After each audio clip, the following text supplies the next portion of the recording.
어젯밤에는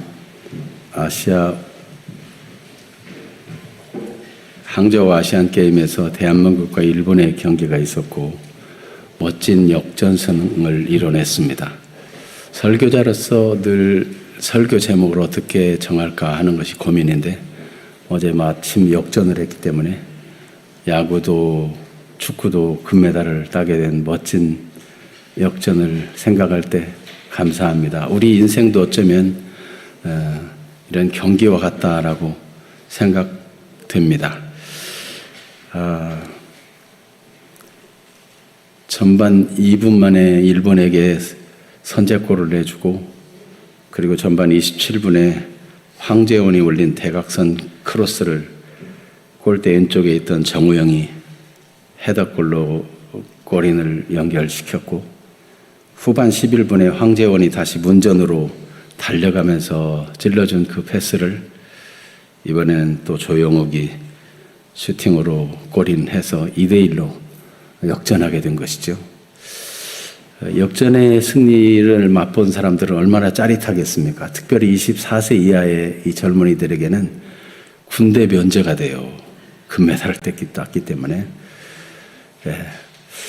이 아시안 게임에서 보면은 개인전도 있고 또 복식전도 있고 단체전도 있는데 어떤 사람은 이 개인전에서는 금메달을 따는데 복식전에서는 실패하기도 하고 혹은 개인전에서 패배했을지라도 복식전이나 단체전에서 승리를 해서 금메달을 가진 사람도 있습니다.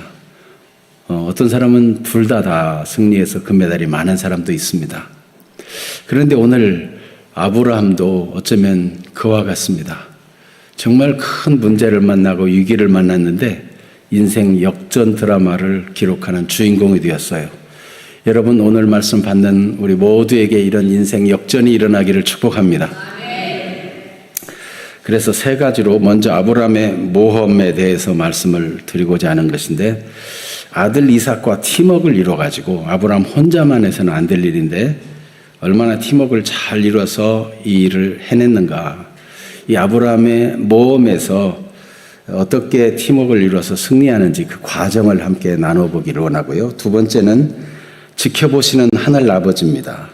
하나님 아버지께서 지켜보시다가 결정적인 순간에 도우셨는데 어떻게 도우셨는가 하는 것을 우리는 보게 될 것입니다. 세 번째로는 하나님의 도우심의 핵심이 여호와 이레라는 한 단어로 집약될 수 있는데 여호와 이레, 이 은혜가 얼마나 귀한지 그 은혜의 깊이를 함께 나눠보는 순으로 살펴보겠습니다. 먼저 아브라함의 모험입니다. 아브라함은 일생일대의 가장 큰 고민에 빠진 것이죠. 아브라함은 아직 이삭에게 아무것도 말한 적이 없습니다.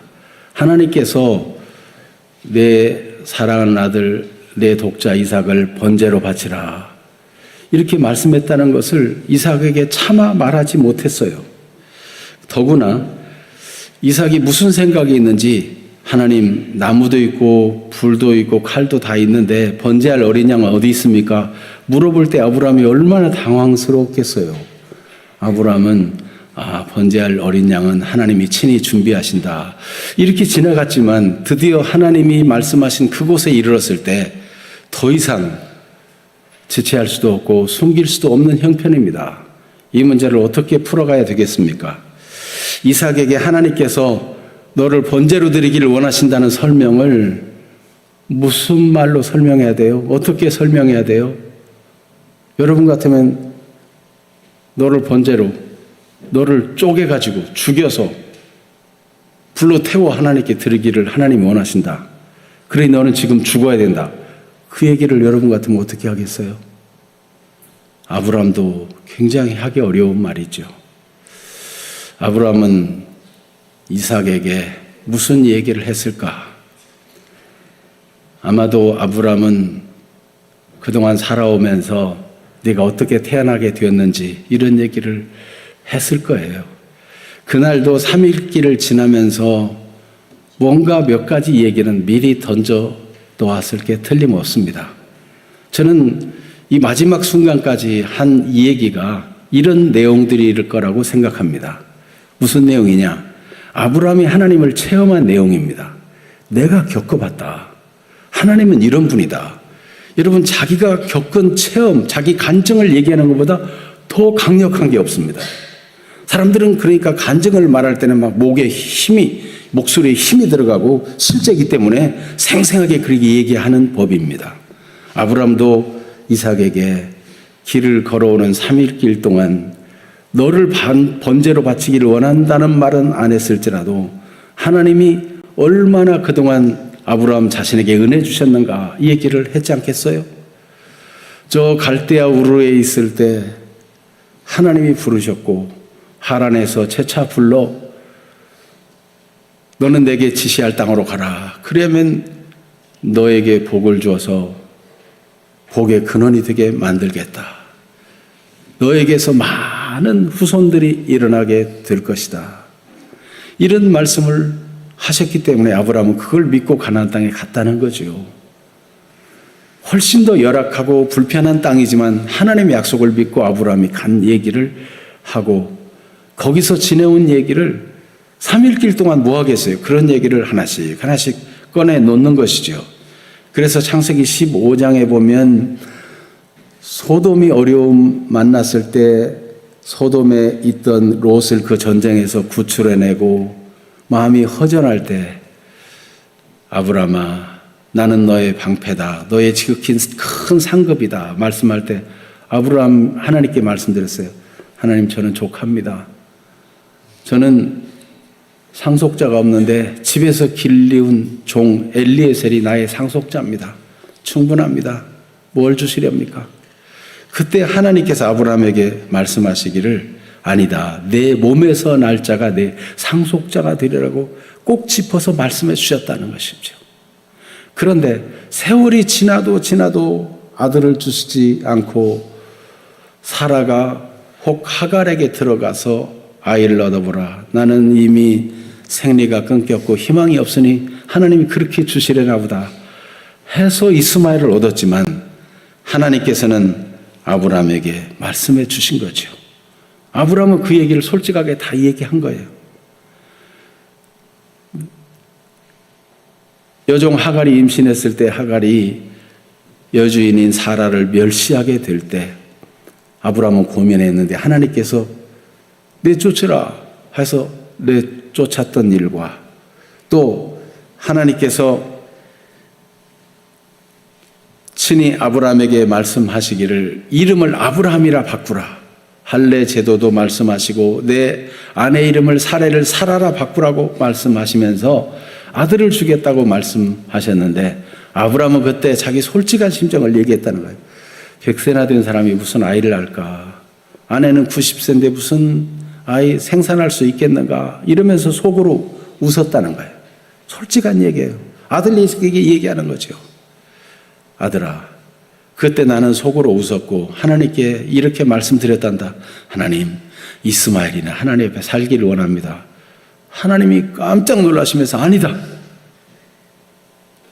내 아내가 아이를 낳을 것인데 이름을 이삭이라 하라. 내가 그 이삭과 언약을 맺을 것이다.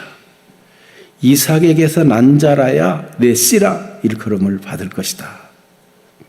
그래서 사라가 이삭을 낳고 이삭이 계속 씨를 보존하고 하나님의 언약이 이삭의 후손과 계속 맺어질 것을 얘기했다는 것이죠.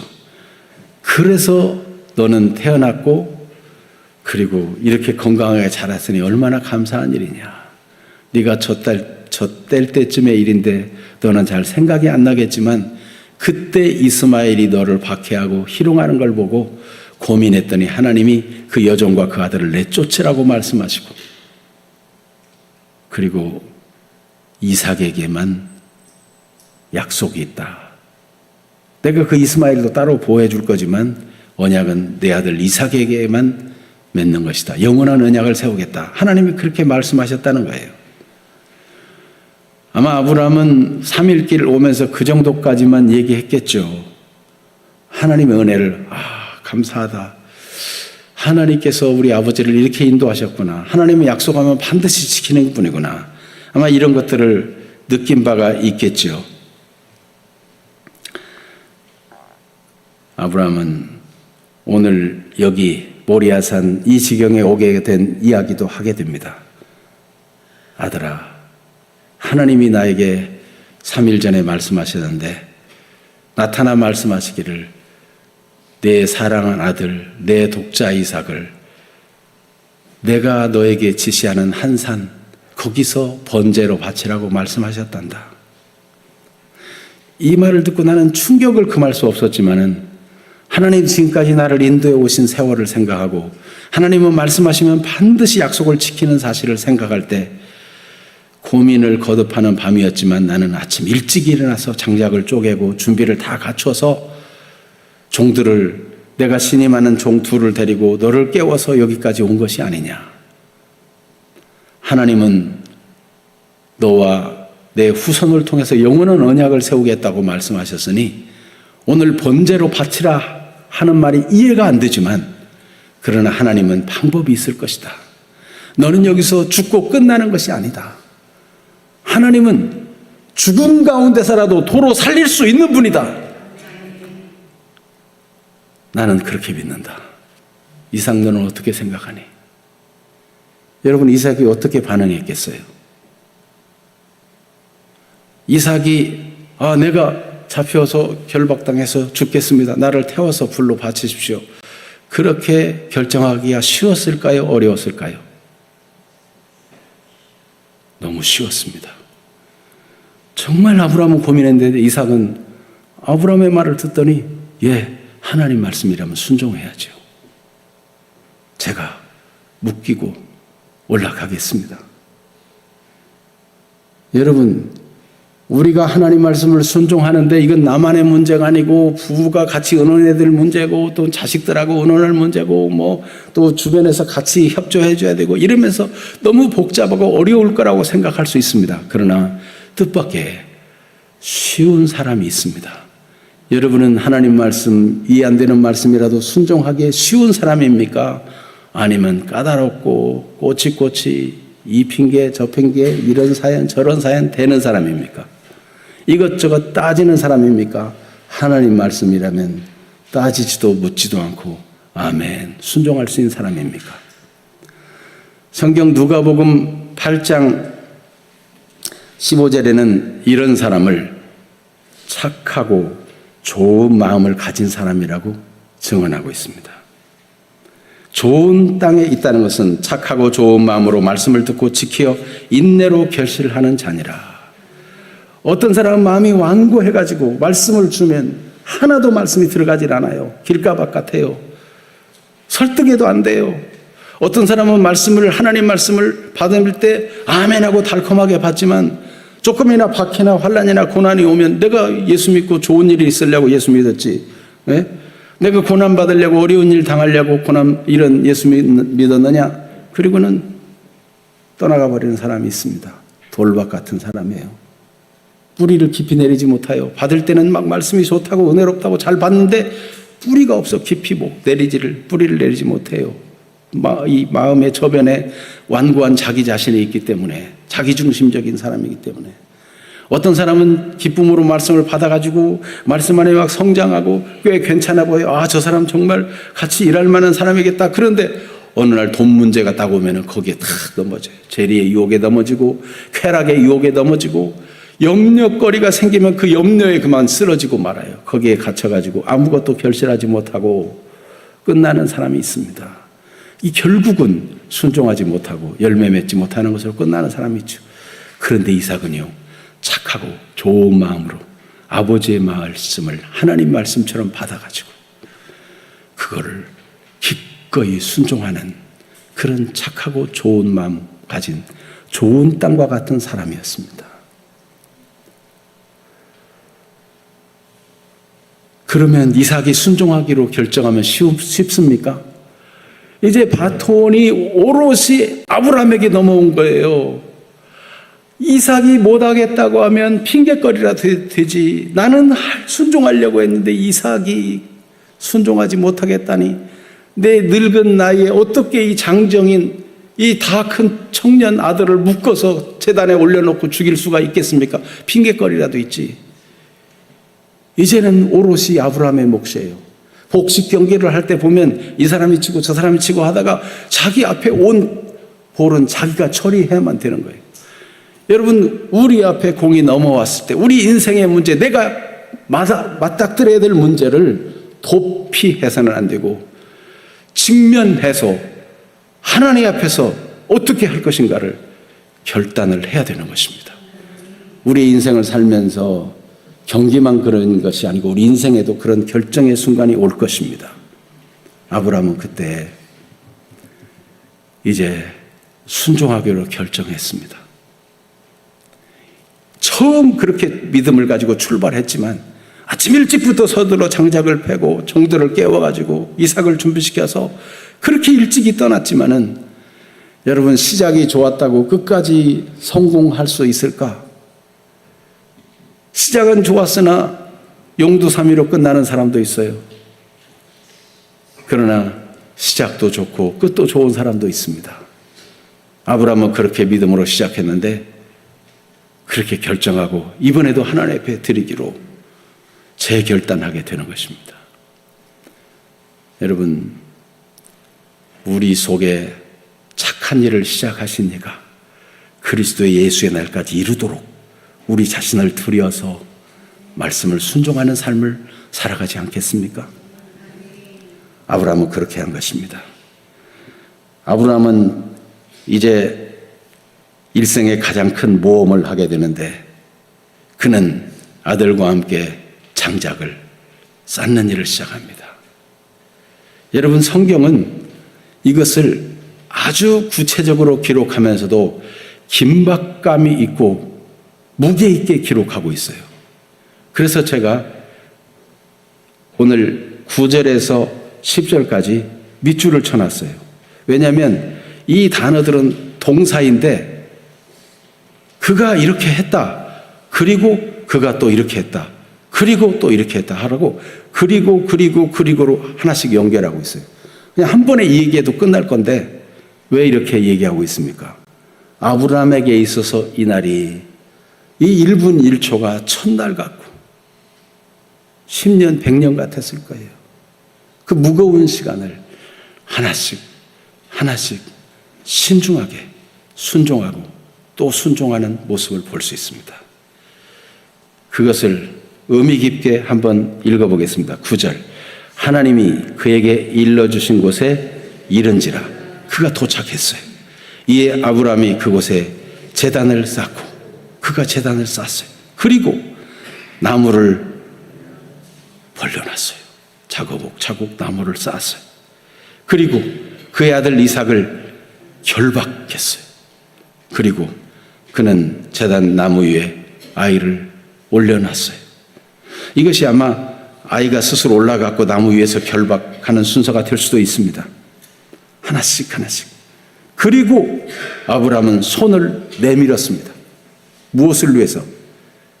그리고 칼을 움켜쥐기 위해서. 그는 손에 칼을 쥐고 그리고 그 아들을 잡으려고 칼을 쥔 손에 힘이 들어가고 있습니다.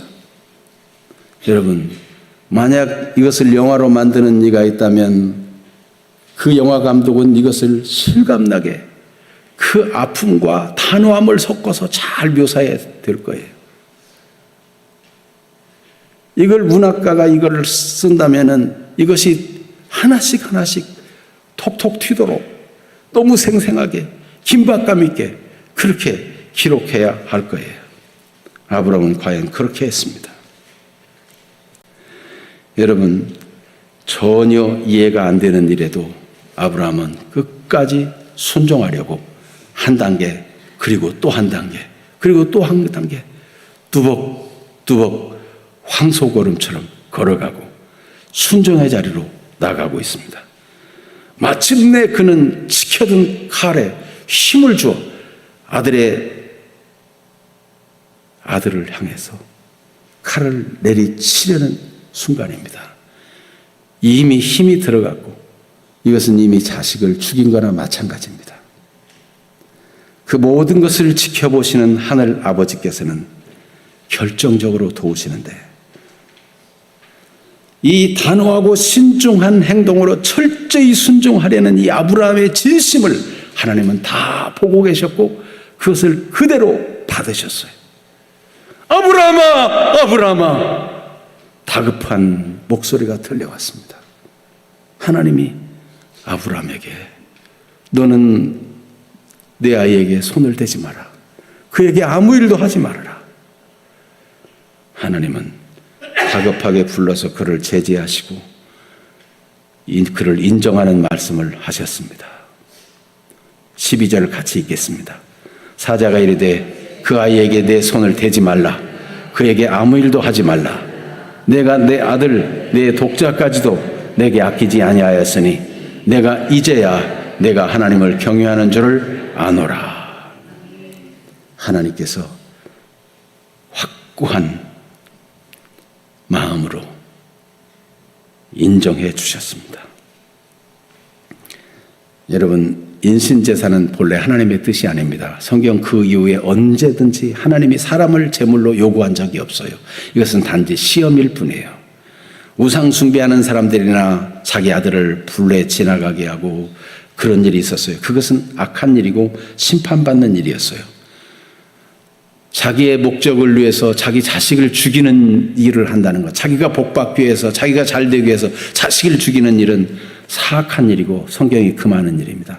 단지 하나님이 이것은 아브라함을 시험한 거에 불과해요. 그래서 북이스라엘의 멸망의 원인을 이야기할 때도 이 같은 일은 악한 일이라고 성경은 분명하게 밝히고 있습니다. 열왕기하 17장 17절에 보니까 또 자기 자녀를 불 가운데로 지나가게 하며 복술과 사술을 행하고 스스로 팔려 여호와 보시기에 악을 행하여 그를 경노하게 하였으므로 북이스라엘은 멸망했다는 것을 기록하고 있습니다. 세 번째로 하나님이 도우셨는데 그 도우심의 핵심이 곧 여호와 이레라 하는 것입니다. 하나님께서 그를 그렇게 다급하게 불렀는데 하나님께서 아브라함의 관심을 돌리셨어요. 그 아들에게 아무 일도 하지 말라, 손도 대지 말라. 그럼 뭐 어쩌라는 거예요? 그런데 하나님이 관심을 어떻게 돌리십니까? 저기서 무슨 소리가 납니다. 무슨 소리일까요? 순장이 수풀에 걸려가지고 용을 쓰고 있는 소리가 들리는 거예요. 아브라함이 그걸 보게 되었어요. 하나님은 듣게 하시고 보게 하셨어요. 왜 그렇게 하십니까? 하나님의 방법으로 해결할 뜻을 가지고 듣게 하시고 보게 하셨습니다. 여러분, 하나님께서는 우리가 옹졸하고 고집스러운 사람이 되기를 원치 아니하고 창의 융합적인 인재를 만들고 싶어 하십니다. 내년부터는 서울대학도 이제 이 전공대로 지원하지 않냐고 전공 없이 받아들여가지고 이제 많은 대학들이 대학생활을 하면서 이 전공 저 전공을 살피고 그렇게 해서 전공을 정하게 하는 이유는 창의 융합적인 인재를 양성하려고, 다양한 것들을 결합할 수 있는 안목을 갖게 하려고 그렇게 한다는 거예요. 우리 주 예수님이 이 땅에 오셔서 안식일에도 병을 고치시고 예수님께서 친히 소경의 눈을 뜨게도 하시고 중풍병자에게는 중풍병을 고쳐줄 수도 있지만 소자야 내 죄 사함을 받았느니라, 이런 말씀으로 굉장한 도전을 주었어요. 왜요? 그들의 고정관념, 하나님이 새 일을 행하시려고, 하나님이 그리스도를 보내서 새로운 역사를 이루려고 하시는데 그들은 고정관념, 편협한 생각에 붙잡혀가지고 율법주의를 벗어나지 못했어요.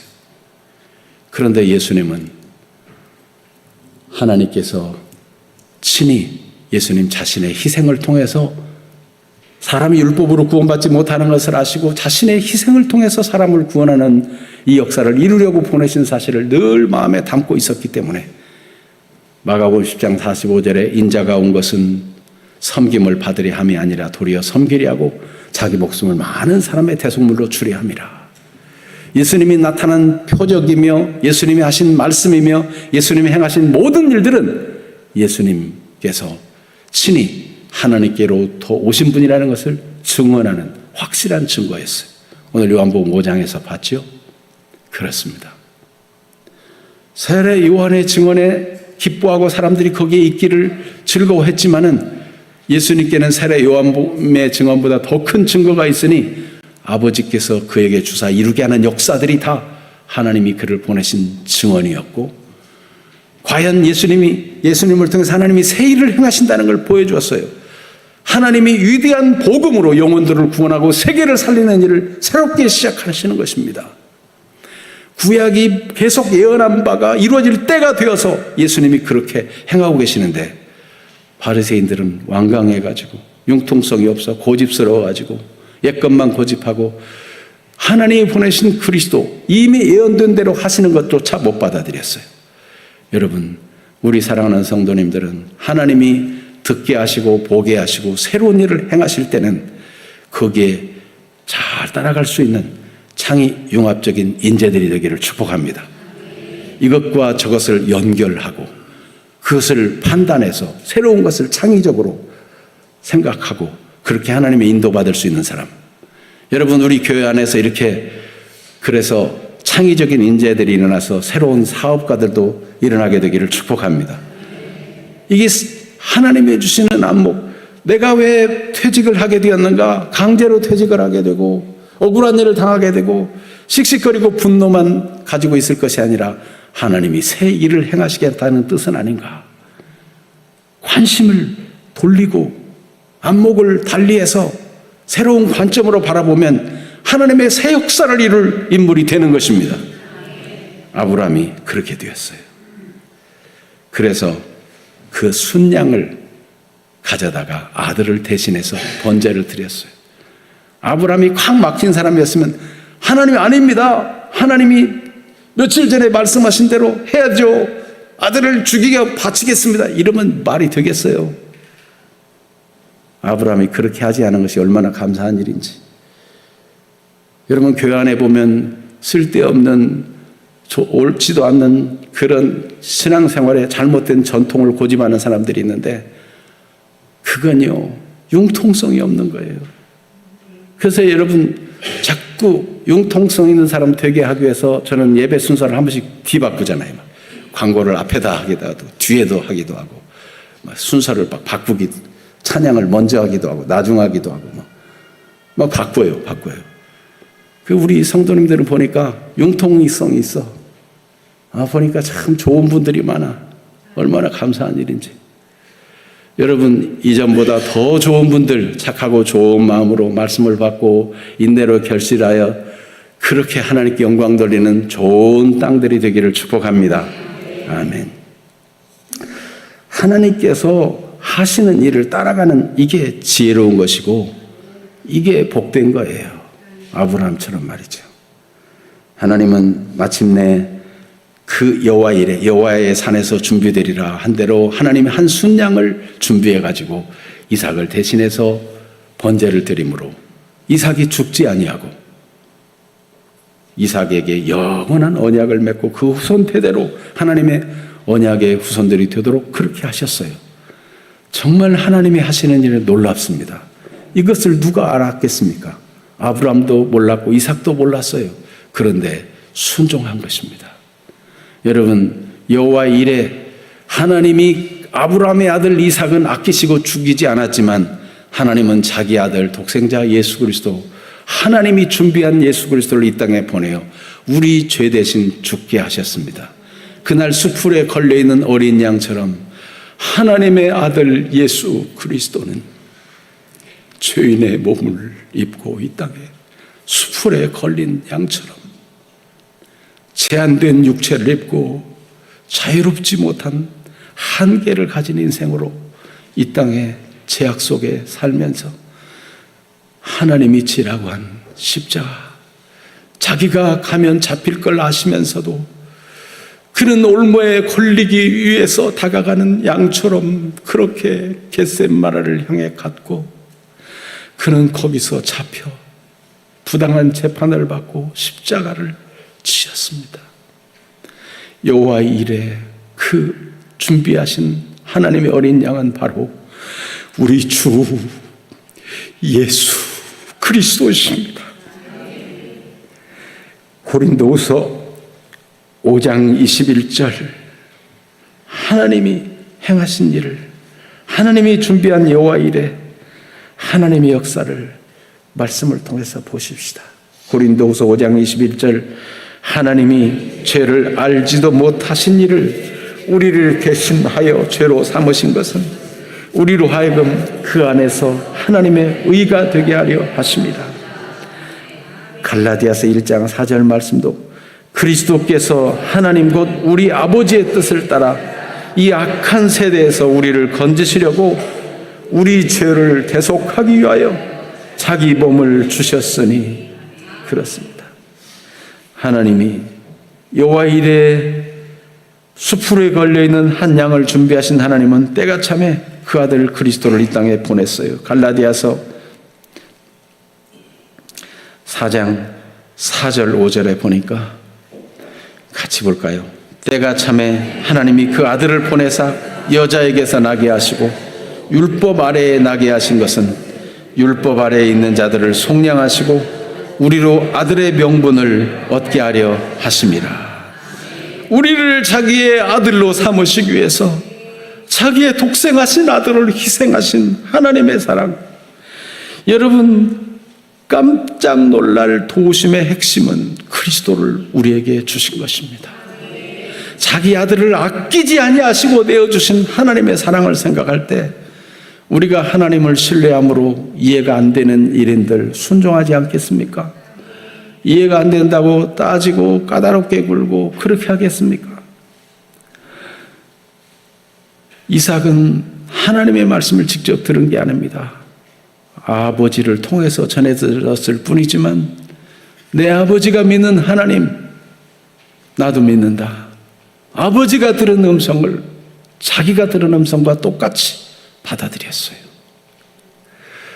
여러분, 오늘도 말씀 듣는 이 시간 목사님을 통해서 깨닫고 은혜 주신 말씀을 함께 들을 때 우리가 동일하게 하나님의 주신 말씀으로 받는다면 이삭과 같은 복을 받는 주인공들이 될 줄로 믿습니다. 그렇게 되기를 축복합니다. 오늘 적용의 말씀으로 인생 역전 드라마, 누가 역전할 수 있습니까? 여러분, 아시안 경기를 보니까 어떻습니까? 실력 있는 사람이 역전할 수 있어요. 여러분, 우리 그리스도인들이 인생 역전하려면 어디서 입 벌리고 있으면 감 떨어지듯이 되는 것이 아니고 실력이 있어야 되는데 어떤 실력입니까? 여러분, 하나님의 약속을 믿는 사람, 하나님 말씀을 순종하는 훈련, 실력은 훈련을 통해서 됩니다. 말씀을 내 것으로 받고 말씀대로 생각하고 말씀한 대로 말해보고 말씀한 대로 행동해서 순종해보고 이런 사람이 영적 실력을 갖춘 자가 되는 거예요. 그런 사람에게 하나님이 하실 일이 믿어지고 이해가 안 되는데도 하나님이 하시겠다면 믿고 따라하기 행하다가 하나님이 인생 역전을 이루어줄 씨 있는 것이죠. 당신은 순종이 어려운 사람입니까? 순종하기 쉬운 사람입니까? 씨 뿌리는 비유에 나타난 길가밭, 돌밭, 가시밭을 얘기하면 은혜가 없는 사람은 그래 어쨌다고, 나 원래 그런 사람이야, 사람은 잘 안 바뀌어, 날 포기해, 이렇게 나올 수 있습니다. 그러나 은혜의 사람은 하나님 아버지, 제가 죄인입니다. 알고 보니까 제 마음이 강팍하고 길가밭 같아서 하나님이 말씀을 주시나 받아들이지 아니하므로 번번이 사탄에게 말씀을 뺏겼습니다. 어찌하면 좋습니까? 이 완강한 마음을, 나도 내 자신을 어찌할 수 없는 것을 보는데 어찌하면 좋습니까? 하나님 불쌍히 여겨주세요. 은혜를 구하면 하나님의 성령으로, 은혜로 사람이 변화됩니다. 마음에 고집스럽고 돌 같은 게 딱 있어가지고 자기가 생각하는 수준은 절대로 벗어나지 아니하고 딱 요만큼까지 이렇게 자기가 굳어져 있으면 말씀에 뿌리를 내리지 못하고 믿음이 성장 성숙할 수 없어요. 이런 말씀을 들을 때 나 원래 그런 사람이야. 평생 그렇게 살아왔어. 나 바꿀 생각하지 마. 이렇게 하는 사람이 있는가 하면 하나님, 이 완고한 마음을, 이 잘못된 경험과 잘못된 습관으로 굳어져온 이 학습을 어떻게 하면 좋습니까?